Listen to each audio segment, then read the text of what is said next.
What's up, you beauties? Welcome to High and Wide Hockey YouTube channel, episode 27 of season 7. I'm your host, Jim Icavone, joined as always by Jack Smith. If you're catching us live on YouTube, make sure you smash the subscribe button. Help us on our quest to 1,000 subscribers. Make sure you hit the alert so you never miss a show. For all the podcast listeners out there, don't forget to subscribe on Apple Podcast or Spotify so you're first in line when the newest episodes drop. Quick announcement.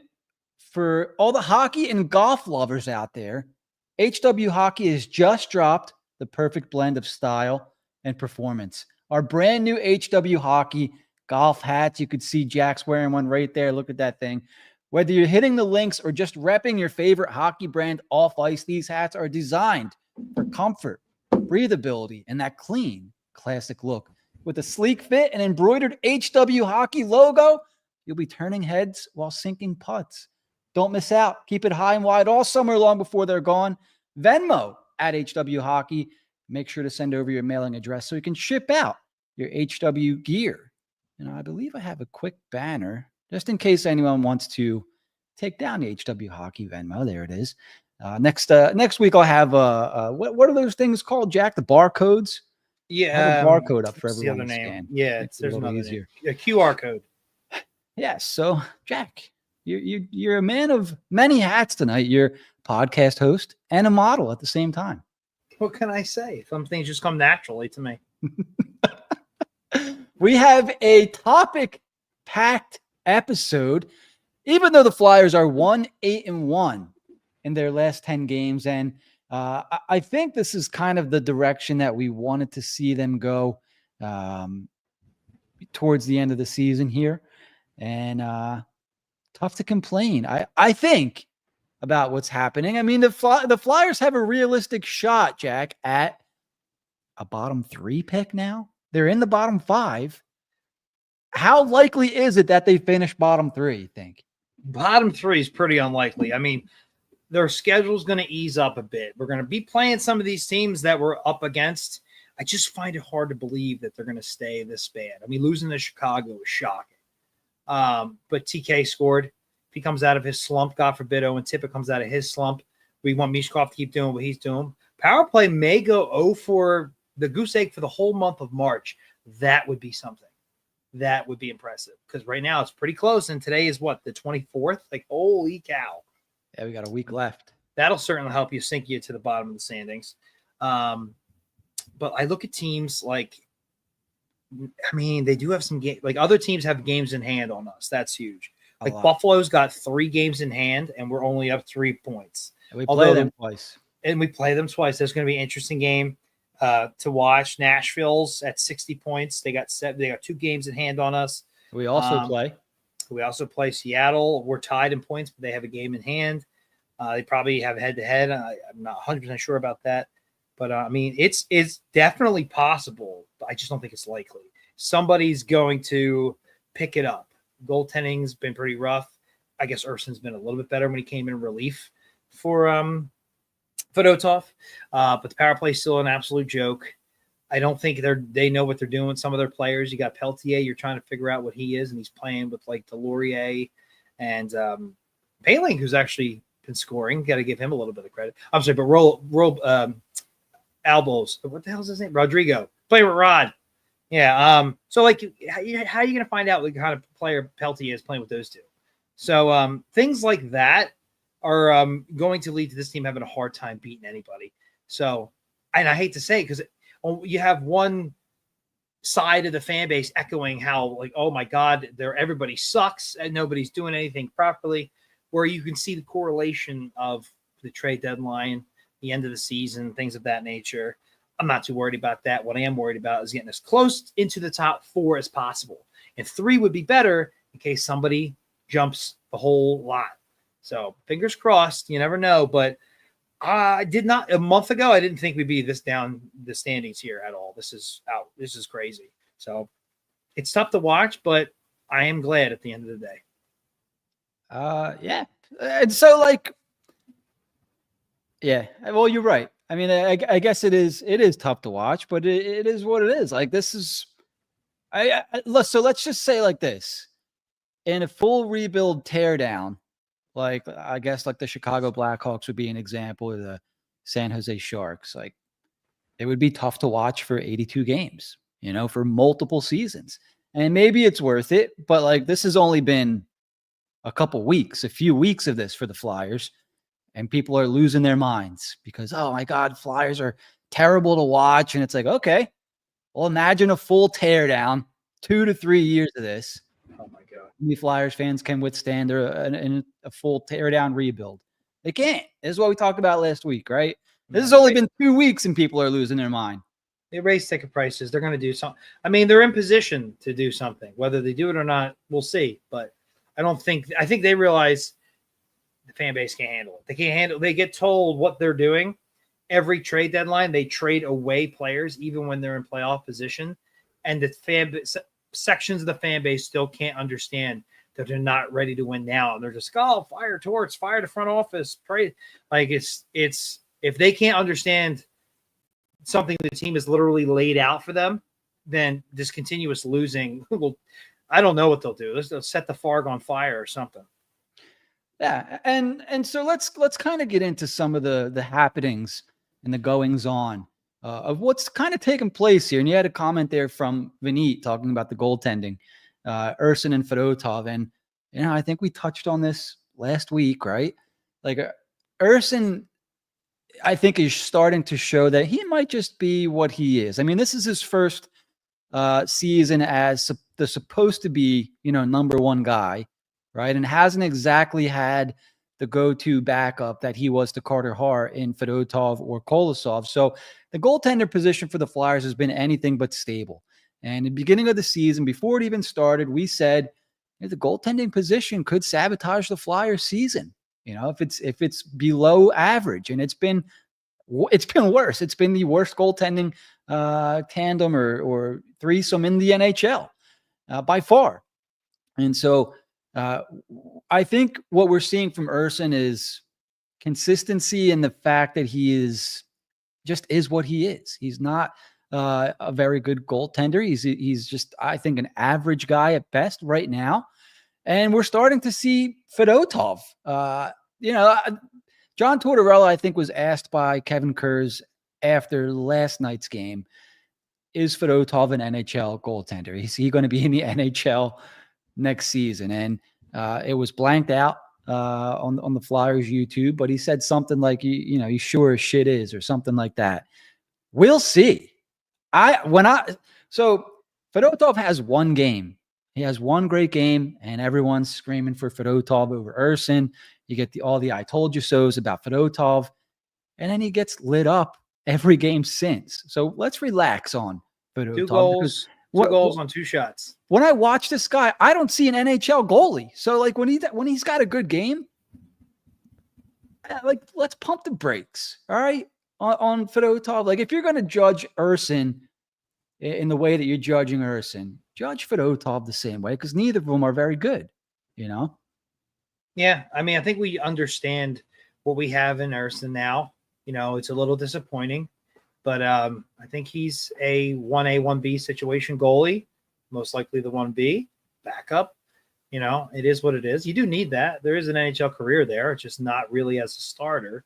And Fedotov is exactly what you said. He'll come out and beat Winnipeg 2-1 in a hell of a game, and then give up 2 shots on 2 goals the next time he's out there. And it's just not a feasible option, unfortunately. I'm not saying that he can't, like, there's not a world where he goes elsewhere, goes to the AHL for a couple of years and comes back and is a backup or something. But where things look right now, it just isn't there. And we've said this about this team. When they get the goaltending, they're much better of a team. Like, they've proven it time and time again. They've beaten literally anybody. And they're not getting it, not even close. That's why they were so good last year. They had Hart and Urson for majority of the season. Urson was able to carry it a little bit further, and they still sold it to deadline because that's what they said they were going to do. And then things fell to pieces. There was other factors as well, but the main thing is goaltending, and you can see it this year. When the goaltending's been hot, or at the very least decent, they're a good or decent team. But when it's bad, it's nothing you can do. You're pulling your goalie after the first period to change things up. The team's already completely demoralized. CK's already having trouble scoring. He's in his own head, and sort of Tippett's in his own head. and you got a half the AHL roster as it is. Risto's out for probably the rest of the year at this point. Are we surprised? And it works for the tank, so I'm not going to complain. Rocky Thompson and the goaltending tandem, they understood the assignment. We are not here to win. We're here to do what we can to get assets and get better. So far, so good. Yeah, and I had Fedotov up a minute ago, a .877 save percentage, and then Urson, who's supposed to be your number one guy this year, .886, has yet to field or yet to ice an above 900 save percentage as an NHL goaltender. You're looking at an 899 through 12 games a couple years ago, 890 last year, and 886 this year, which is it's just not good enough, unfortunately. Former 5th round pick, 25 years old, Sam Urson. Look, I'm not saying that this, he's running out of time, because he's certainly not. I think there's something to work with there. He could be, but he could be just a very solid backup guy. The Flyers have to find their starter again. So, the goaltending situation, I don't know if I would say that it sabotaged the season like we were talking earlier in the year, but it certainly didn't help in the least bit. And JR brings up Bjarnason and Zavragin, and look, I'm not going to be negative Nancy, but we are saying the same shit about Urson, Fedotov, Tomac. Who's the other guy that I'm forgetting? That's not soft. We're saying the same shit about the guys we're talking about Sandstrom. now. So I'm not poo-pooing or anything, because people are doing this, right? Oh, we just need Bjarnason, or we just need Zavragin. And look, these guys, they're going to be in the AHL next year, and they'll probably be down there for at least 2 seasons. So, and then it's going to take them at least 2 years to, get their bearings in the NHL. So these guys are, at least to me, like 4 years away, And so, I am a little bit frustrated. And JR, I'm not taking this out on you by any means, because just everybody says this. Oh, wait for Zavragin. Oh, wait for this guy. Wait for Kolosov. Wait for this guy. And it's like, these guys are here, and they suck. You know what I mean? So I don't know. I think I'm just tired of that stuff as far as the goaltending. I don't know. That's just my take, Jack. I know that's negative Nancy. JR, I'm sorry. It's not personal. But that take has just really been getting to me lately. I get it. I've kind of been pushing it myself a little bit. At the end of the day, it's goaltending. So they're voodoo as it is. So all we can do is hope and pray. And everything I read about Zavragin has been very, very good. So I'm just going to live on that. Be very happy with that. And then we'll get caught up, and we'll worry about center and defense and whatnot, and see what we have. Yeah.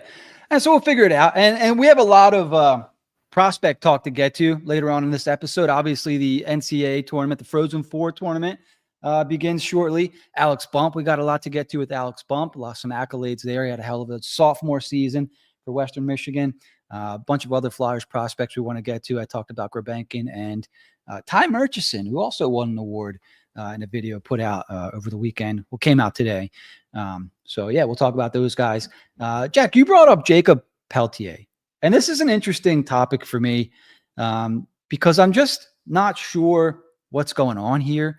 And I posed a question over the weekend, that was kind of maybe grasping at straws somewhat, because Peltier is a player with offensive abilities. He's got some bite to him as well. He's got a little bit of edge, but he's another smaller guy, And Danny Briere seems to maybe have this, I don't want to say a habit of doing this, but the Flyers have a lot of guys on the smaller end. Cam York, Jamie Drysdale, Emil Andre, Bobby Brink, Travis Konechny, all these guys are on the shorter end. He acquires Jacob Peltier, and maybe he didn't have much choice. Maybe Peltier just had to come back as part of the return. But he's been playing on the fourth line, as you mentioned, with guys like Rodrigo Abels and Nick Delorier on the fourth line. And he's getting, I was talking to Russ Cohen, who pointed this out. A lot of Peltier's starts with the Flyers have been in the defensive zone. This is an offensive player. In Calgary, he played. He sometimes played with guys like Nazem Kadri, more offensively gifted, offensively talented players. It's not like he was lighting the world on fire up there. But he's not really he hasn't been giving those opportunities yet with the Flyers. And look, I get it. you're supposed to earn your way onto a line, or let's see what you got on the fourth line. But what the hell's he going to show you playing with Nick Delorier and Rodrigo Abels, a 29-year-old rookie, and he's just getting his first taste of NHL action. Hasn't looked terrible. But Peltier, this is a guy that's fighting for his NHL life right now. There's a good chance that he could start out in the AHL somewhere. I know he's an RFA, but this is a guy that may not make the Flyers roster next season. And don't you want to see what he's capable of now? While they're in the swing of things. And so my question was, and you could tell me what you think about this, Jack. Is this towards, not really knowing what to do with Peltier? Or is this towards maybe sending him, if I want to try to make something bigger of this, is this towards sending a message to Danny? Stop acquiring these smaller guys because I don't have anywhere to put them in the damn lineup. It's one of the things that, I defend Torts a lot. It's one of the things that irks me. It's like in his mind, he's already made up how he feels about the player, and you got to at least give him a chance. I get it. You don't like smaller guys, and maybe it is to an extent. But also to me, if I'm the GM and I know how the hierarchy works, Danny is Torts' boss. If he was sending a message, I'd be pissed off. I would be like, you're out of the playoffs. Or just see what you have. What are you going to lose? You're already losing all the games. What does it matter? Okay, just because he's small and a few other guys are small doesn't mean we're keeping all of them. We're going to try to acquire people here. We're going to need assets. Maybe you can show me something in him and I can flip him later or something like that.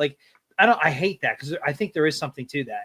And it just seems like Torts being Torts and making his mind up on a player, which is kind of it's just a wasted asset at that point. You just acquired the guy and you're done with him. You might as well trade for Cam Talbot and never start him. It's that stupid. And it's irritating. And I can't imagine DeBriere's too happy about it. I don't know. I just wish there'd be a conversation or he just flat out tell him. It's you got half your bottom six is AHL guys. You got to give him a shot with somebody else. And at some point he was playing with Tippett, but then Tippett ended up getting demoted. So it didn't really matter. But, I'm hoping to see him give him more of a chance because otherwise, what are we doing here? And he's got the first round talent draft pick caliber. So maybe there's something there. Just seems silly to just be very meh with it. Yeah. And that's, I'm just a little bit puzzled with this. So I'm trying to make sense of it. And I know he's a smaller guy, but watching him play, he's doing a lot of things right. So when I watch, it's 15 games now. What does he need to do to get bumped up with a line that can, create some offense? What are you looking for from Peltier? This is a smaller guy that, that tries to play the game bigger than he is. He's not afraid to play the game along the wall and in the dirty areas and around the goal. Plays well in transition. He's doing the right things in the neutral zone. What does he actually have to do to get on a line that creates offense, or just get away from guys like Delorier and Abels? You mentioned Poehling as a guy that's been, creating some offense. Bump him up to play with Poehling, for God's sakes. So, I'm just curious what you thought there, and maybe what the listeners thought, because I'm not sure what's going on there. Yeah, no, I have no idea. There's not much he can do, especially with the players he's had, unless he has some kind of major break. It's hard to say. I think I think we're in the experimental season to begin with. The season's definitely over. Experiment a little bit more. See what you have. Otherwise, you're just wasting everybody's time. You're wasting his time, and you're hurting an asset for literally no reason. Because he's not going to magically show you, I deserve to get bumped up playing with a guy who sits in the press box and you bring out to fight, and another guy who spent most of the year in his career even in the AHL. It's an uphill battle. It's I remember jumping onto a hockey squad, a men's league, and I'm the new guy, and they put me on their bottom line with this guy, and I'm and the guy could not win a face-off. I'm what am I supposed? It's 4-on-4. We never have possession. What am I supposed to do? I feel he's in that range. It's tough. All the good players, let's all play together. Yeah, you play with Jimmy over there, and I'm Jimmy's got his skates on backwards. Yeah, you'll be fine. It's what is Peltier supposed to do? It's just stupid. Yeah. Had to use Jimmy there, didn't he? Guy's name actually was Jimmy. Benit. Yeah, there you go. I think you mentioned that, Jack. So yeah, I mean, but I don't Stick with know, it. what do you have to lose now except for a top, 3 to 5 pick? Like, go out there and experiment. Or like that Brink Forster Cates line, you have that, in your back pocket whenever you want it. But mix it up a little bit. Like if Cates is your number one center right now, you know, pop Peltier up there. If Brink is looking like a guy that's going to be the same guy on every line that he plays on, move him around. You got Connect. I get it. You got Konechny, Michkov, Brink, all on the same side, whatever. But and I'm not saying you got to move mountains for this guy, for God's sakes. But it is what it is. So we're at the point in the season where we're talking about Jacob Peltier getting off the fourth line. Yeah. So, all right, let's move on to maybe some more exciting topics here. We have, what do you want to do the most disappointing Flyer before we get to the prospect stuff, or do you want to do it after, Jack? Let's do it now. Maybe we can end on a high note. Okay, let's go. All right, most disappointing Flyer for the 2024-2025 season is who? For me, it was close, but I got to go with Tippett. I think he'll be lucky to hit 20 goals at this point, which we were hoping for 30. And I understand when you sign a contract sometimes and when you're not getting any power play goals or points because the power play is just god awful. And it's just one of those things where I really expected him to be a guy you could, pencil in for 25 goals and we hope for 30 or more. Now, again, I'm not worried about his overall development, but a guy does not bring much else to your team besides goal scoring. So when he's not doing it, it really sticks out like a sore thumb. And that is basically look, he's got more goals than the assists there, 19 goals, 18 assists. So I'm sure he'll get one more to get to 20, but are we really, that's like the Forrester stat line. Even worse maybe because those assists bring nothing. 37 points right now. What was he? A little over a half a point per game player, making 6.25 or whatnot, or 6.1. I can't remember exactly for the next 8 years. Now I'm really not worried in the long run, but it's really concerning. It also shows how bad they need a center. But he should be able to do more than that, even with the horrible power play, even with the non-center and the whatnot. He should be able to do more than that. It's pretty rough. So there's a couple of names. The chat's naming probably the other two I had in mind, but after consideration, I had to go based on where I thought the player was and was going. This is definitely a disappointing season for him. Yeah, it looks like Tippett's winning out so far. He's got 3, 4, 5. Looks like 4 or 5 votes here. Cam York's got a couple, and then there's an Urson vote. So Urson was my number 2. Urson was my number 2. I do think we were being opportunistic, or we were being positive when we were thinking he could be a starter, like a true starter. And I wanted to give him the benefit of the doubt. I thought he might prove that he's not quite a starter, but I did think he would play better than he has played. He's had some real soft, leaky goals. Optimistic. Thank you, Busto. Still, I don't know what happened there. I couldn't think of the word. Glass half full. But it's unfortunate because he just proved that he's going to be a career backup, basically. Now, things can change, but he's going to be 27 next year? 26? 26 or 27. So I think he's an October baby. So I'd have to say that one or the other in that regard. And then York got brought up, and I think the analytics will say otherwise, but to me, York has definitely bet on himself and had a down year. If he thinks he's worth all this money, I got to say, where's your offensive side? It's non-existent. When you were drafted, you were supposed to be, maybe not ghost, but a player who could chip in offensively now and then. He never does. 3 goals on the year, rough, man. He's reliable defensively. I think he's blocking a little bit less shots now, but and then his attitude irks me. And maybe that's just him. If he never, because I almost feel like I'm waiting for him to request a trade. I feel like maybe not in a year or two or something, and that makes me a little nervous. And I do think they should try him out on the power play a little bit more. It's just why not start anybody you want on the power play? When you're 0 for, you have a whole goose egg in March. I think they're 0 for 31 or something like that. Try anything. Try anything else. Pull the goalie. Go 6-on-4. Like, it's just ridiculous how bad their power play is right now. So you think that's sending them is an attempt to send a message? Because they've tried everybody except for Sealer and York on the power play. Send a message / make negotiations a little bit easier, because he's looking like he's getting another bridge or potentially a trade. But I'll believe that when I see it.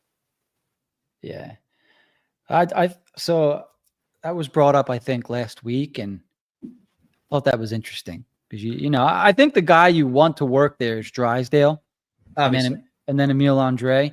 Mm-hmm. Like Ristolainen was playing on the power play, which he's got a shot, and he used to play there in Buffalo, but I think Torts said he calms the power play down, but I think it's kind of like a default thing because he's just not fast. Like the same thing with Zamula. Zamula slowed the play down by default because he just played the game slower. So yeah, I thought that was interesting though. Like, I don't know. Yeah, Cam York, he's a candidate for sure. But here's the thing though. Like, to me, 10 goals was a lot for Cam York. Like, I don't know if I'm sure maybe he'll score 10 goals again, but like I always see him as like a 6, 7, 8 goal guy. And I know we're, goal here, goal there makes the difference, but 30 points last year, that's kind of how I see Cam York as a 30, 35 point guy. You think he potentially peaked? I just see him as that kind of guy. I don't even know, like, I don't know if I have the same offensive expectations. You know whose stat line that is? Maybe a few more assists. It's like a Provorov stat line, especially around that age. So, I mean, I guess we'll see. But I like this question from Dan because there's an easy answer to this. You know what it is? People believe in the York over Caulfield, and they have to justify it. And then he had a good year last year for him. So, I mean, that's where it stems from. I never thought he was spectacular. Remember, we were offering trades in the offseason for Zegras, and we said, would you? Because, everybody's, trade Farabee. Look what Farabee ends up going for. Like, that's our point. So would you trade a guy like York for Zegras? This is before Zegras sailed off as well.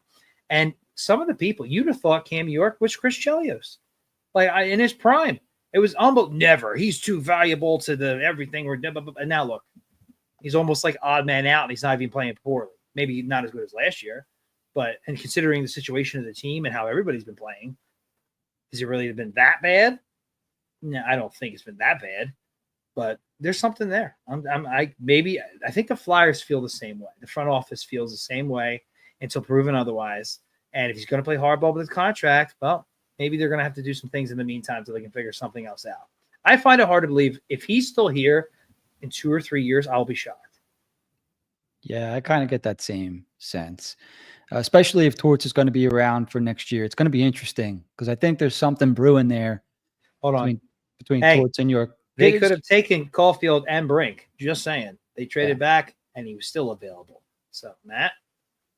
Yeah. Sorry, go ahead. Where's I going with that? Sorry. York. Yeah, I don't know what York. So I think there's something brewing between York and Torts. I'm not sure what's going on there, but York came out in the media and was like, the style and the brand of hockey that we play is tough to maintain for 82 games. York is then randomly scratched. He's back in the lineup. It was talked about in the media from by Torts, I believe. So there's something going on, a back and forth there, if you will, between Torts and Cam York. And I wonder if York feels like, I don't have to be here next year. I could play somewhere else. So we'll see. We'll see with that. For me, it was when Tortorella announced that Cam York is their best defensive defenseman, is when everyone else kind of globbed on to, we can't, Cam York is so good at defense, we need him. And it's like, he's a left side second pair defenseman. There's a lot of these guys in the NHL. You know what I mean? So while he's helping the Flyers out, you're talking about a solid defensive second pair defenseman. These guys are being traded left and right at the trade deadline every year. So it's like, and somebody compared him to was it you that brought up Provorov, Jack? And it's like, yeah, we all thought, Provorov was this great defenseman and everything, but how often do you hear his name come up playing in Columbus? Know what I mean? And this is what I'm trying to get out about York. If York's playing in the other side of the country, or some other market, you don't know who the hell Cam York is. You're not talking about Cam York the way we are. So it's like, if we were to move York, what are you missing out on? You're not missing power play points. That's for goddamn sure. And we're not saying he's bad. It's saying if you want to go get something you need, he's like the perfect guy you can move on from because he has value. Yeah, I think Grant's got the right idea. Vinny too. So yeah, I mean, this is a guy that I would use in a trade for a top 6 center. So our topic of the episode's obviously, did the Flyers make a big move in the summer? And this is the guy that I would include in a deal. I would include Cam York, and you have enough assets, to pony up something good. If York is as valuable as Flyers fans make him out to be, they should be able to get something good in return. And they already have a player, Vinny mentioned him, that can replace York now and down the road. And I believe will be more valuable to the Flyers than Cam York is. So it makes too much sense, bottom line, I think. So real quick, there's some stuff going on in the chat that I would like to clear up. All right. Because you know how it was that draft. You know how upset I was about the non-Caulfield pick. So when they first traded back, they acquired the 45th pick in the 14th, which they ultimately took York at. You got the 45th pick. With the 45th pick, later on in the draft, they coupled that with their own 65th pick and moved up to the 34th pick to select Bobby Brink. So, theoretically, Flyers could have still taken Cole Caulfield, used the pick they took to when they traded back because he was available at 14, and still gotten Bobby Brink. Not that they would take 2 forwards like that, but hey, when it comes to the first round or the early rounds, BPA, baby. BPA. Sorry, yeah. I had to clear that up. Oh, yeah. Oh, and I agree with this too. That his attitude factor does make me a little nervous when we talk about how like these players today are just so like bothered by everything and they can't be bothered to do certain things. And not everybody's the same, but you think of Cutter and whatnot. And this California dude's very much like, I don't really care. I feel like Torts is like, I'm trying to get the best out of my player. And he's like, I really don't care. I don't care. And that worries me. Well, you got to remember, so he came through the same, United States development team system that guys like Cutter Gauthier came through. Like this is what everyone's talking about. Yeah, this is what everyone's talking about with the, USA Hockey and the cockiness and the attitude and, where, they deserve everything, the entitledness, things like that. So, I mean, that's part of the reason why I think York was sent down when Torts got here to sort of break that ego, to break that attitude a little bit. I don't know if that ever goes away. Like you're still a young kid, so I won't be too hard on these guys. Captaining Team USA to their junior victory over Canada. I'm sure his ego is through the roof. Right, exactly. Yeah. It's tough. This is a good point too. Like Josie was recently on one of the talk shows, and they really like discussed this need for size, and really not just on the blue line, just across the board. And you got 3 guys that are listed there: York, Drysdale, and Andre. And it's like this. I've been saying this for 2 years. It's just another reason why if you're going to move somebody, York fits that bill. Yeah. Yeah, they're not going to move Drysdale. They just got him, and he's one of the better stories of this year. And Andre's too young. I mean, trying to predict the future. This is what I saw. This is what I saw coming. I'm like, they're going to have to make a decision on one of these guys. And look, there are people out there that are like, we don't really know what Andre is going to be. We know that York's a really solid defenseman. Why don't you, include Andre in a package? And I'm like, if York is everything that you're saying he's going to be or already is, I think they should be able to get a better return for York. That's my opinion. I know that he needs to be paid, so I think that factors in too. All that stuff factors in. At the end of the day, who knows what the hell is going to happen? But they're small on the back end. Yeah. So someone's got to go. And you see how reluctant they were to move on from Risto unless they got the absolute perfect price. Yeah. So, but not that you have it, but how accessible is our drafting of York reaction available? Because I know you had it on here before once. Let me see. Let me see if I still have it. I think the last time we showed it, it might have been a while ago. I'm just curious because it is pretty fun. I think this is it here. Hang on, really? ready? You have it? This is live. It's 2019 live, baby. Yeah, Because it's in the chat. Right, ready? Hit him. You're going, dude. Come on. You're with the Flyers. Come on, You're on the Flyers. He's on the Flyers. Chuck! He's on them. Come on, Chuck. Flyers. He knew it. This motherfucker knew it. Proud to select from the U.S. National Team Development Program, Cam York.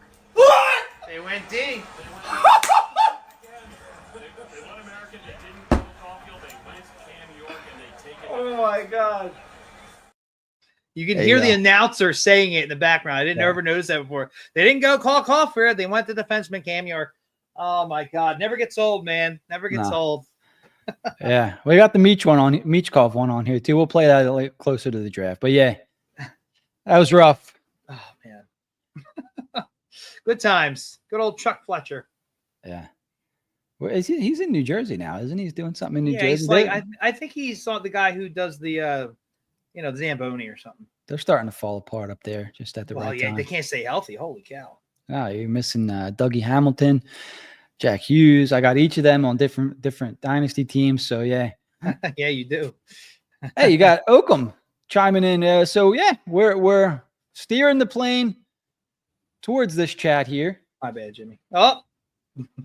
Jet Luchenko and Alex Ciernik joining the Phantoms later on this week. Reported, I believe, first by Anthony Sanfilippo.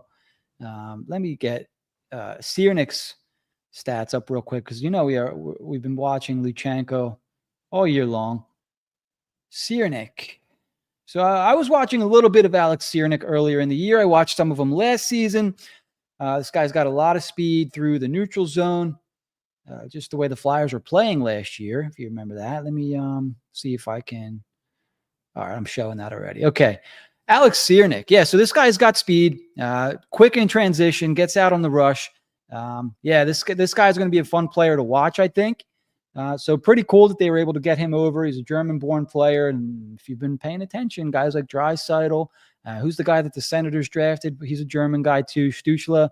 So, the Flyers have a German prospect, so maybe he pans out like those two guys. We'll see. I think Sider's German too. Sider as well, yeah. They're cranking out guys over there, so hopefully Ciernik can develop the same way those guys. I just like these mid-round picks are actually like. I'm not saying they're going to make it or anything, but they're making us watch, making us like take notice a little bit. Yeah. I mean, he's playing in the for the Nybro Vikings over there in Sweden. 23 points this year in 46 games. He got hurt last year playing with Vasterviks, but this is a fun player. Like I said, he gets out in transition quickly, gets through the neutral zone quickly, and bang, he's in on goal. So 4th round pick in 2023 by the Flyers. Cool. It's pretty cool they're able to get him over. 20 years old. Looking forward to watching him with the Phantoms. And then obviously the Flyers' 1st round pick from last season, Jet Luchenko, coming back to play in the AHL for the Phantoms. It was a solid year with the Guelph Storm, 56 points in 46 games. Something came out earlier today. I believe it was Keith Jones or Brent Flair talking about Luchenko, saying that he would have rather have not have been traded by Guelph Storm at the trade deadline so that he can kind of see things through with his team, whether that's because he's got friends with the team or he just wants to finish what he started, things like that, or that he always knew that he was going to come play in the AHL. Maybe that was his way of getting there faster. His team's eliminated from competition quicker. So maybe that was the whole story there. But end of the day, Luchenko he's coming over to Lehigh Valley. So another reason to watch the Phantoms over the Flyers for the rest of the season. Alex Ciernik and Jet Luchenko, Jack. Hey, I'm all for it, especially Jet. Let's see what we got. This is what you do. So we do this time of year, and just makes you more excited for next season's training camp and see who is actually going to stick. Yeah. So keeping it on the prospect trail here, we mentioned the Frozen Four is underway. College hockey's NCAA hockey tournament. Alex Bump with some accolades earlier last week, Jack, and then he scores the double overtime game-winning goal against Denver. And I didn't see the goal, but apparently he beat out The guy everybody wanted at the, Yeah, at sorry. the, NHL draft in Yeah. Zeev Buium. I did see the goal. It was a little pixely, but it was like he just kept the puck along the boards. I thought it was going to come out, and he stepped around Boyum and took a shot, scored, and double overtime wins. I believe that was the Denver they beat. Yep. Yeah, I mean, and now I have my thing in the other room. I'll go get it. My bracket. It's the only forget March Madness. I'm all about the college hockey bracket now. And I mean, he's just been like really making you take notice. I had heard things about him earlier in the year. It's like, yeah, he's a 5th round pick, whatever. And it's like, okay, now I'm kind of listening a little bit. And then I'm seeing this. I'm like, damn, like, college hockey is not the afterthought it used to be by any stretch of the imagination. And it's definitely not just the Boston colleges and the Midwestern. There's a lot of decent teams out there now. It's being more prominent. I'm downloading apps on my phone now to keep track of this crap. It's just another exciting prospect to have for a 5th rounder. So by all means, please make us put you in our thoughts for potentially making the team sooner rather than later and sticking, because we need all the help we can get. Yeah. I believe Western Michigan finished as the 2 seed in this tournament. Jack, if you have your bracket up, you can kind of confirm that for me, but I'm pretty sure the Broncos are the 2 seed there. And Alex Bump led the team in scoring as a sophomore. Was almost point per game during his freshman season, 36 points in 38 games. Really came on strong towards the end of the year. If you guys remember, he switched colleges just before the start of the season. I can't recall the name of the college he was going to go to. I think it was Vermont. Something happened with the coach there, and he ended up transferring to Western Michigan very late in the offseason, or very late before school started. So got off to a slow start with Western Michigan last year, finished very strong, and continued, picked up where he left off this year. 23 goals and in 38 games to finish, or to continue on 46 points in the year. And as I mentioned, scored the double overtime game-winning goal and led his team in points. They are the 4th overall seed now because of that, and they will play Minnesota State. And it'll be this Thursday at 5 o'clock. If you want to find the channel, I guess it's on ESPN Plus, ESPNU, and see some Alex Bump. Yeah, I'm excited to watch. Big body forwards, got some hands, can skate a little bit there. If you guys haven't already, go check out the scouting report I put out earlier today. Gurbenkin, Bump, and Ty Murchison, who is ASU in this tournament, Jack? No, it is. I'll run it down real quick. Sure. It's Boston College against Bentley, Providence against Denver, and Denver, as we know, is Matt Carl's brother, the head coach there, so eyes on that. Western Michigan, Alex Bump, against Minnesota State, Minnesota against Massachusetts, Maine against Penn State, UConn against, I'm going to have trouble saying this one, Quinnipiac. It's Quinn-I-P-I-A-C. And apparently they've won it a couple of times recently. Then Michigan State against Cornell, and Boston U against Ohio State. Sorry, I was on mute there. You had that one. Quinnipiac. You got it. I said that right? You did. Wow. Yep. I think Brendamore's kid went there a couple of years ago, and I think they won it all.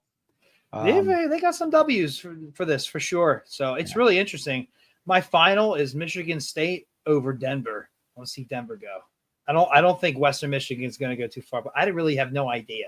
I might as well be a chick doing March Madness right now. Oh, let me see. I brought up Texas. I'm sorry. I mean, 2025, whatever. Like Trump's president. I mean, last time my wife picked my bracket for me, she had Old Dominion in the Final Four. It was out within the first couple of days. I'm trying to bring up a bracket here. Like this? Yeah, so something for the viewers, but only, you know what? It's tough. It's not easy. They don't make it easy to find here. No. And I have horrible handwriting. So, yeah, I mean, and the first, 4 games are all on, where's my phone? It's pretty cool. If you really are interested in college hockey, I strongly suggest you download the College Hockey News app, which is pretty cool because you can just hit, it'll show you the standings. There's some other stuff. I'm not paying for anything, but if you go to games, it'll show you Thursday. It's got all the games. There you go. All the games, what time they're playing, what channel they're on, who's playing who. So pretty cool. Yeah, should be a lot of fun, as it always is. Yeah. So we talked about Gurbenkin, Murchison earlier. Let's talk about some of the other NCAA Flyers prospects this season. Let me get the list out here, because we didn't really talk a lot about NCAA prospects, or quite frankly, any prospects yet for the Flyers. And let's get to some of these guys. So obviously, we just talked about Alex Bump.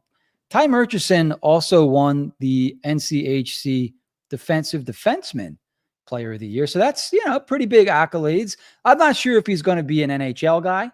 I think at best maybe a sixth or seventh defenseman kind of guy, but good player to have in your system, and you won an award. So congrats, All right, let's get to a familiar name in Cole Knuble, Jack.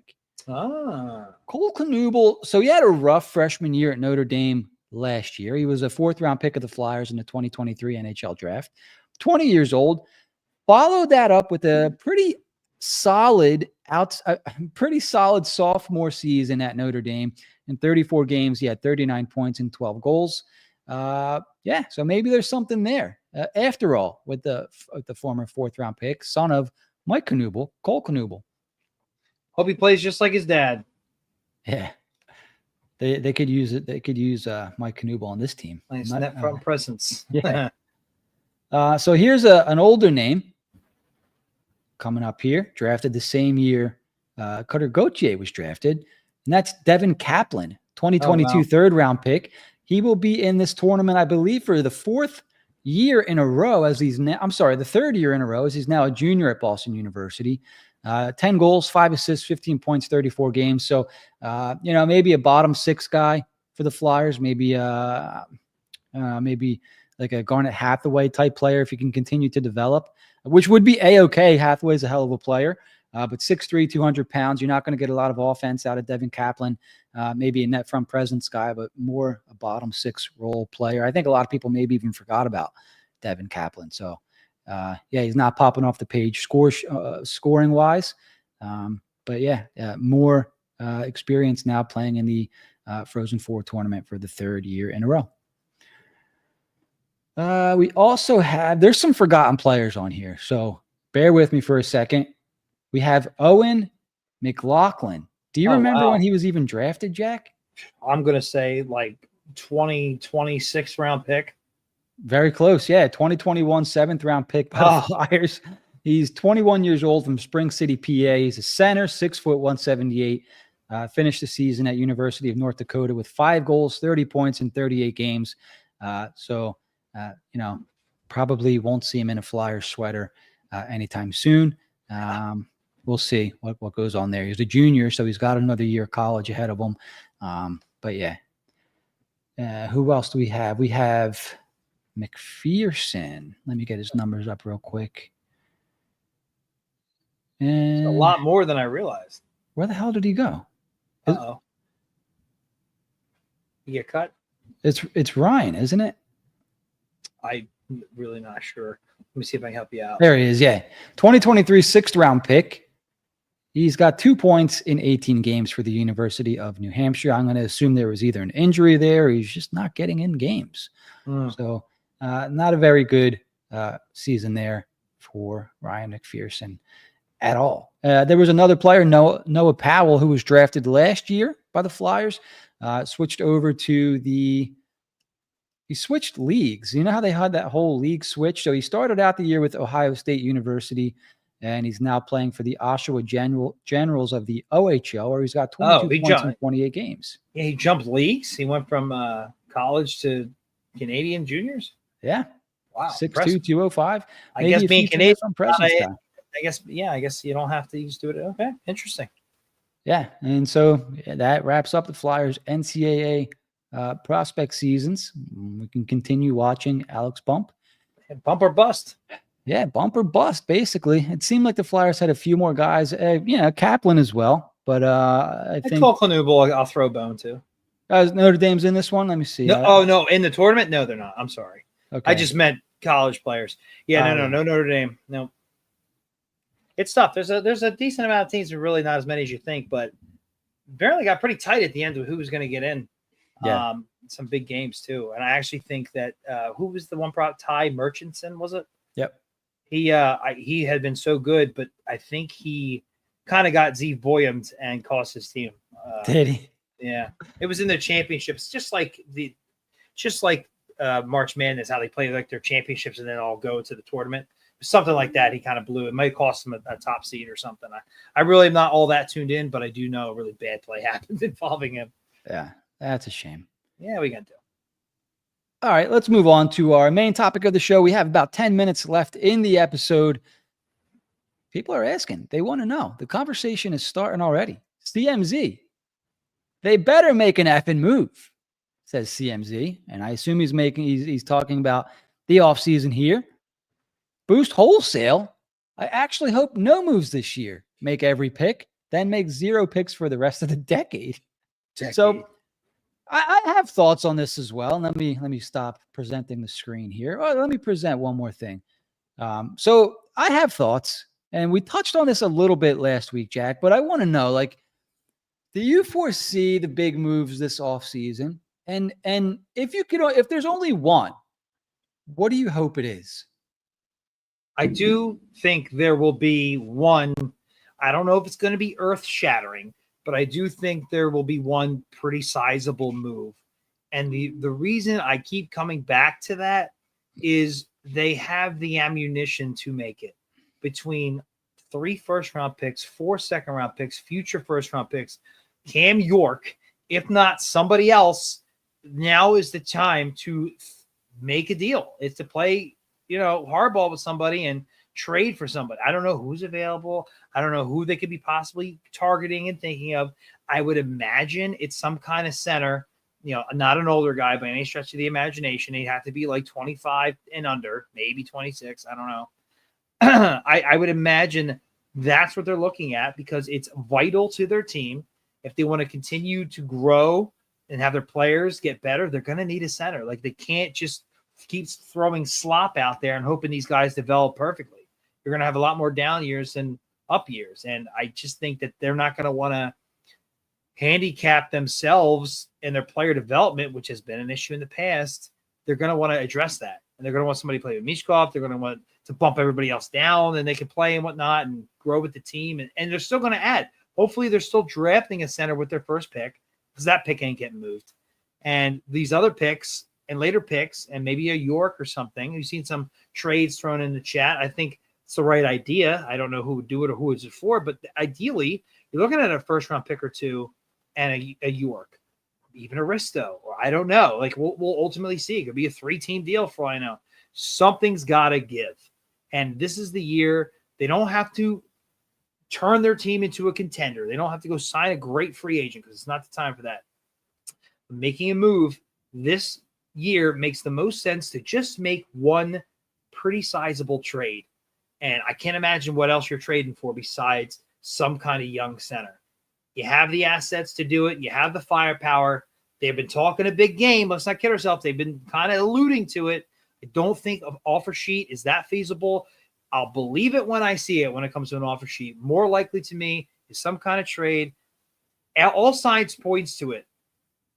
Understand, takes 2 to tango, but something's got to be in the works. They have to have an idea of what the price would be on somebody or something because they are talking like we're going to do something, this year, and then we're going to start signing free agents the next, and then we're going for it. So this seems like a sizable step one. They raised ticket prices. Michkov is here. This seems like should be a sizable step one into adding now. So we'll see. Yeah. So I'll go a little bit more conservative just to play give an opposite take here. From my own perspective, my own point of view, I'm so emotionally divested in, watching this team and what they do on the ice that I'm at the point where I can go through another season of basically what they're doing now. I watch the games because I enjoy watching hockey, and if the Flyers don't win, they haven't been winning for the last 13 years. So I'm at the point where it's like, what's one more year? There's no Gavin McKenna in this draft. I can deal with that I can deal with what's going on now for another season if it means Gavin McKenna. right? Hmm. And so, I think that they can make a move. Like, look, the bottom line is they need NHL bodies at this point.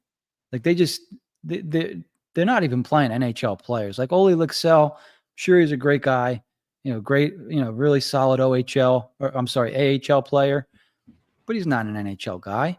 Like, we're watching Nick Delorier, not an NHL player anymore. All respect to Nick Delorier, love him for hanging out with us, coming on our show. A lot of respect for guys like him and what he does, and all the selfless stuff. But it's the truth. Rodrigo Abels, maybe not an NHL guy. Peltier, maybe not an NHL guy. We don't know. But look, I can go through this for another year, like or two. Like, I honestly, I'm so emotionally not invested anymore. Like, it's not even apathetic. I just watch hockey because I enjoy watching it, So I'm like, okay, this offseason doesn't need to be the offseason where they start putting the pieces together, Lyndon, yeah, we just finished talking about Alex Bump, to answer your question there. So, they're going to have to, I think, make moves to ice an NHL roster for next season. But, it's going to be interesting to see what they do. Like, the picks that they have at the end of the first round, like, I think the idea that we all have is that they can package these picks for, somebody or something. But what team is going to give up a top, six center, top line center for, Cam York and two back end first round picks in a not crazy talented deep draft? You know what I mean? So for me, I'm like, okay, what are they going to do with these first round picks? Maybe they package them and they move up 4 or 5 spots, or maybe they even move back into the seconds and third rounds. Maybe, people would flip out. Right, but maybe they have guys like they did with Luchanko or whatever. Or maybe they move them back into the 2026 draft. These are the things that I can see happening. And it's like, if the big move's not there to make, fine. Get Gavin McKenna and then sign a guy in 2026 when the big fish are out there. That's my thought right now. They could. The only thing with Gavin McKenna is why I don't think they'll do it, is because we talked about them adding upping the ticket prices. Michkov's here now. They're going to probably tweak some things. You could ice the mites on ice every game, and it still does not guarantee you McKenna because of the lottery. And I think that's why they're going to be out of it, unfortunately. Let me just chime in with the ticket price thing real quick. So, obviously we all feel it, like cost of living and everything is gone up and things are more expensive. When's the last time the Flyers raised ticket prices? Didn't they say it's been like 10 years or 20 years or something weird? No way. No chance. I would say at most 5 years. Yeah. So like the ticket price thing for me is the Flyers are just trying to keep up with everything else that's going up. But yeah, you're right. I think you're right. But there's still the way that the fans are going to view it regardless. But that's it's not like, unfortunately for the fans, it's like it's just a cost of living raise for Comcast. That'll go over like a fart in church. You know right, what I mean? But for sure. But at the end of the day, it's a business, right? And if the cost of buying things are going up, they got to raise their prices too. You may be right, but it's a bad look. And this team is all about getting out of all the bad looks they've had since the Hextall Fletcher era and Dave Scott era. Yeah. They can't afford any more bad looks. I hear you, but it's also business. I hear you. It is, and I don't think you're wrong, but like businesses do for things fans. Sometimes. For fans, it sucks. Businesses do things sometimes because they have to, but if they can avoid it, they'll do something that avoids a bad look because they already are not selling out too good. And now you're going to raise ticket prices. You're going to bank on Michkov bringing the fans in. Maybe they will, but I just think they're already one off season away from going into free agency pretty hard. And now the body language is we're going to probably start adding sooner rather than later, even if it's just one piece. Yeah. I'm not saying they'll put it together. I'm saying that they're definitely looking. Like they're definitely looking. They are definitely going to try. it's going to be the other team. And you're right. Like, who is that other team? Maybe Vancouver. Maybe it's a 3-team deal where they get the center, the other team gets a piece off a bad team, and the other team gets all the picks or something. I don't know. You can get creative. It's been done. We're just not used to seeing it unless we're taking on salary. But still, like, they're talking, their body language, it wasn't like this last year. Is like, we got our fishing line in the water, and we're waiting for the nibble. And that's what it feels like this year. Sure. And I could kind of see how it's going to go already, like come September. Oh, Danny Briere didn't do what he said he was going to do, yada, yada. I could see it already, like, oh, the right move just didn't come along kind of thing. And, I think anytime you start putting that stuff out in the media, it's more often it could bite you in the ass because now fans are going to hold your feet to the fire. Hey, they did it, not us. Right, exactly, yeah. That's my point. And they know that. Those two, especially Keith Jones, knows that more than anybody. So why would they put that out there? Yep. Yeah, we'll see. From just my perspective, I don't think it has to be this offseason, but I mean, you're right. I mean, they're talking about it. So let's see. Yeah. We are an hour and 1 minute into the show. Before we wrap up, we'll wait a couple more minutes. What big move do you guys want to see over the summer? Is it somebody we need to acquire the 2C? Do you want to see them go out and try to find a workhorse defenseman? Do they need a stopgap goalie? What do you want? What's one move you want to see happen during the offseason for the Flyers that you think would benefit this team the most? Why don't we wait for some comments? Let's talk about something real quick.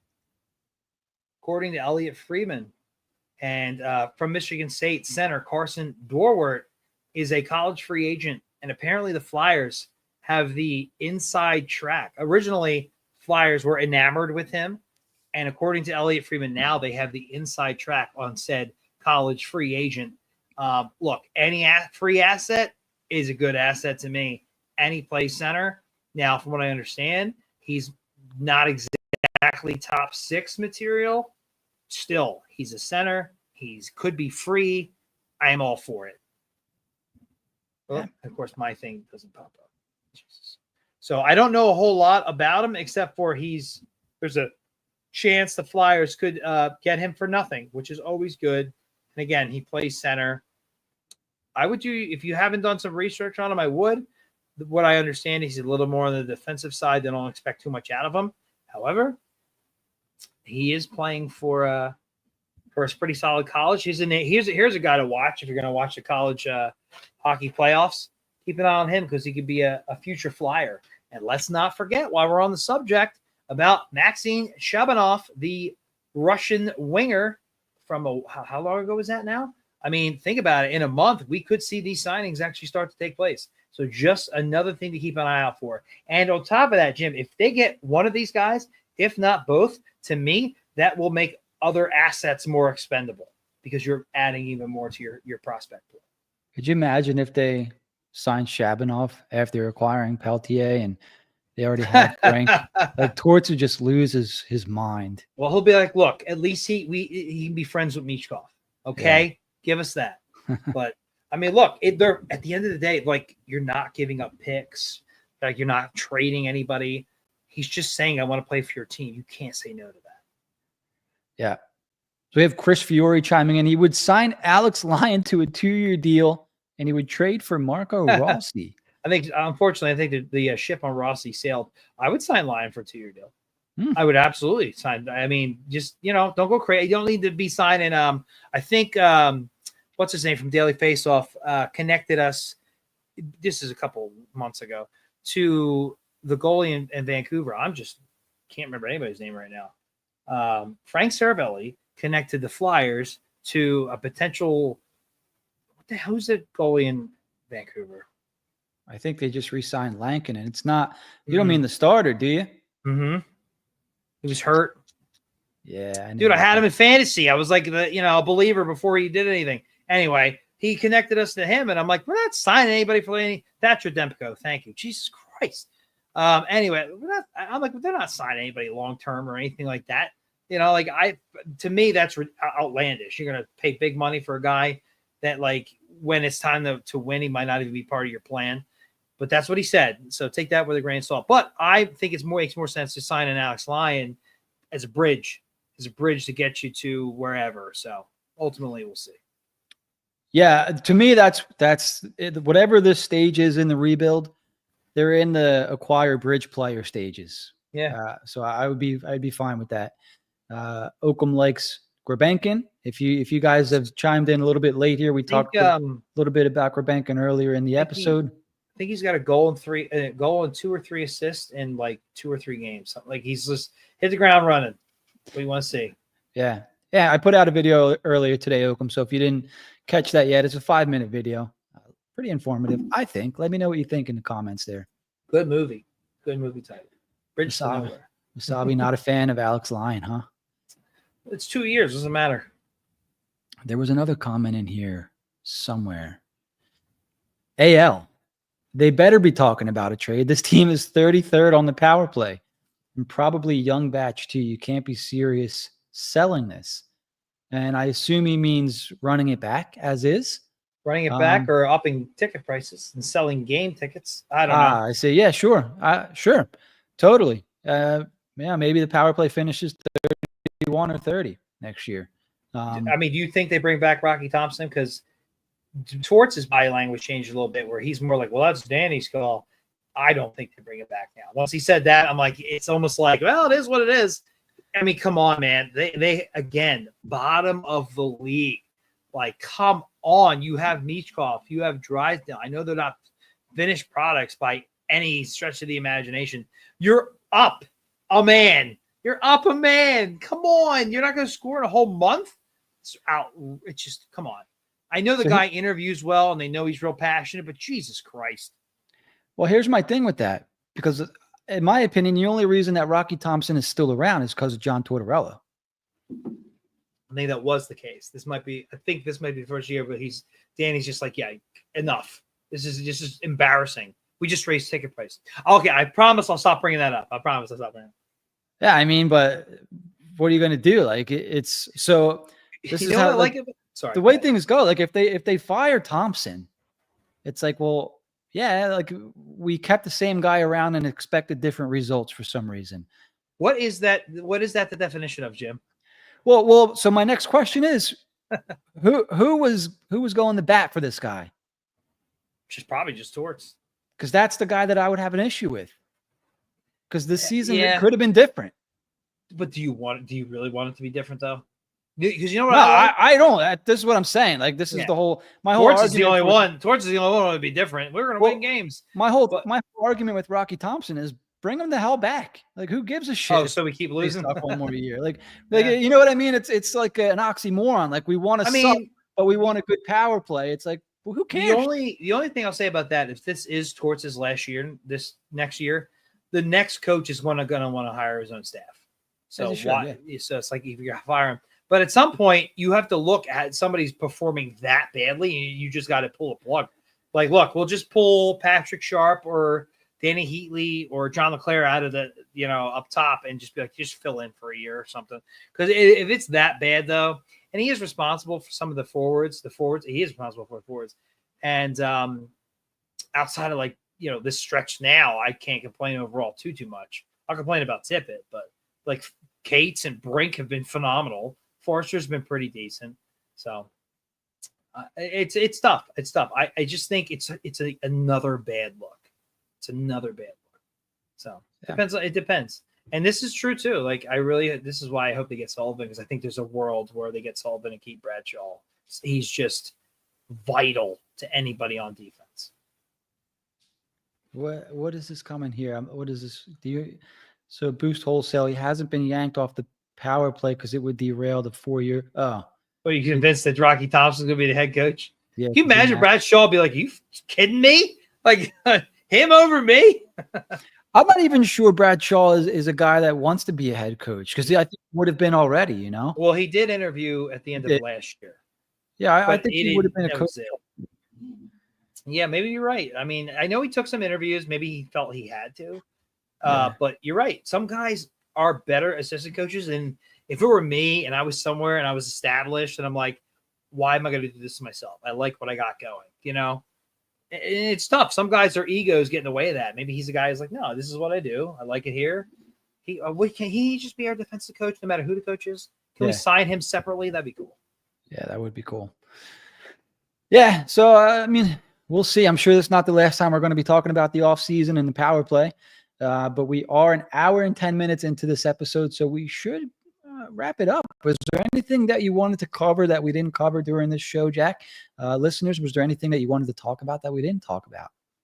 I only saw him post 1 or 2 times, but Flyers Purgatory, you know, that guy who's always giving me a hard time.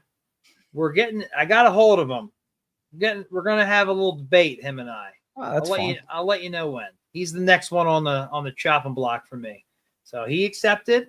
We touched base. So I'm sure the category will be probably like the Flyers rebuild in general and where things are headed, not just torts like it was last time. So just something to look out for because they're fun. They're fun conversations. Willing to do it with anybody. I did have to reach out to Purgatory because he was just giving us such a hard time. So I'll let you know how that goes. I'll let you know when that happens. And yes, I actually couldn't agree with this more, Lyndon. 3 first-round picks. Hopefully that first one's top 4. Let's go. Couldn't be more excited. Jim, what are we doing for the draft this year? We're having a party, right? Yeah, of course. I'm all for it. Seriously, can't wait. All right. So real quick, let's kind of recap the Flyers. Not recap. Let's look forward to the next few games for the Flyers. They finished their little road trip tomorrow night in Toronto, which will likely be an L, even though they just lost to Nashville. Then they head home to take on the Montreal Canadiens, who are hot right now. They are currently in a playoff spot. And then they play 2 of the 4 teams that are currently behind them in the standings, in the Buffalo Sabres and the Nashville Predators. Big games. Man, would it be nice to lose those two. Who said they wouldn't be playing big games at the end of the year? Yeah. Important games. I mean, come on. I think if Buffalo wins that game, I think that, you know, the Flyers would be a bottom 4 team at that point. And then we'll look ahead to April a little bit here. Flyers go on the road for 2 games. 2 games in 4 days against Montreal. And then they take on the Rangers, who are also fighting for a spot. They come home to take on the Islanders. And the remaining schedule is not as weak as I thought it was. So as soon as you pulled up April, Ottawa, both New York teams, Columbus is playing better. Only Buffalo there at the end. My God, could you imagine that last game against Buffalo is like a loser of this game in regulation will most likely have the 3rd pick of the draft. Like that'd be, or even the 4th. That'd be wild. Yeah. Absolutely wild. And it could happen, especially with Buffalo scoring on their own net. Yeah, that was rough. That was very rough. So, I mean, Nashville's playing 500 hockey right now, 5-4-1 in their last 10. Look at the Flyers, though. Buffalo 4-6. Yeah, the Flyers That's how you do it. Yeah. Faster than a stone in water. Yep. So, yeah, I mean, it's a very real possibility. Let's go. At this point with 10 games left in their season. Nashville with 2 games in hand and Buffalo with 3 in hand. Higgins, Misa, Frodell. Come on. One of them's ours, baby. Yep. All right. Boost Wholesale. Thank you. Sorry, we did the same thing. Okay, just popping it back up. Yeah. Real team players. Yeah. This is what we do. We're glue guys, is what they call us here. Yeah. Hopefully Fedotov is we're Jimmy and I are both worse at first and a Grabenkin to another pod. Yeah.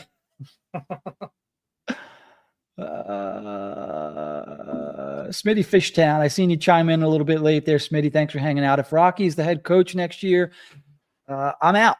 I'll start a Rocky Must Go campaign. I mean, you'll be back though when they draft Gavin McKenna, though. That's for damn sure. If that happens, Jim. God.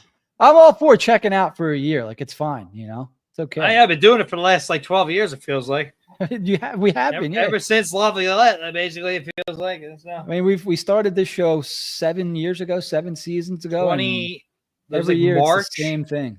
March of 2018. In that time, I got married, bought a house, got a dog, went through COVID, had a kid, had another kid. Like, holy shit. And we made the playoffs twice. Yep.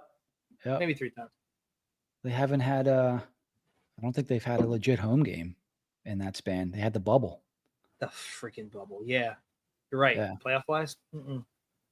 So, all right, boys and girls, we're going to wrap this episode up. Let me get the script out as Boost Wholesale mentions. The script writes itself. Oh, it is. It's written here. Let me just bring it up for you guys. All right. Thanks for tuning in. If you enjoyed our episode tonight, make sure to subscribe. Help us on our quest for 1,000 YouTube subscribers. Last I think we were at 840. So we're inching closer. We need a few good weeks here to get us there. Like and leave a comment for us on YouTube, Apple Podcast, or Spotify if you listen to us as a podcast. Set alerts so you're the first to know when we drop a new show. For all the latest episodes, articles, and updates, you can head over to hwhockey.net. What were you giggling back there, Jack? Was there a comment? This one. He brings us the cup in 2030. There you go. And let's go Sabres. Yeah, we're all rooting for the Reds Sabres and Predators. Sabres, baby. Yep, exactly. All right, boys and girls, we're out. Don't forget to keep it high, keep it wide. We'll see you next time. Bye-bye. Peace.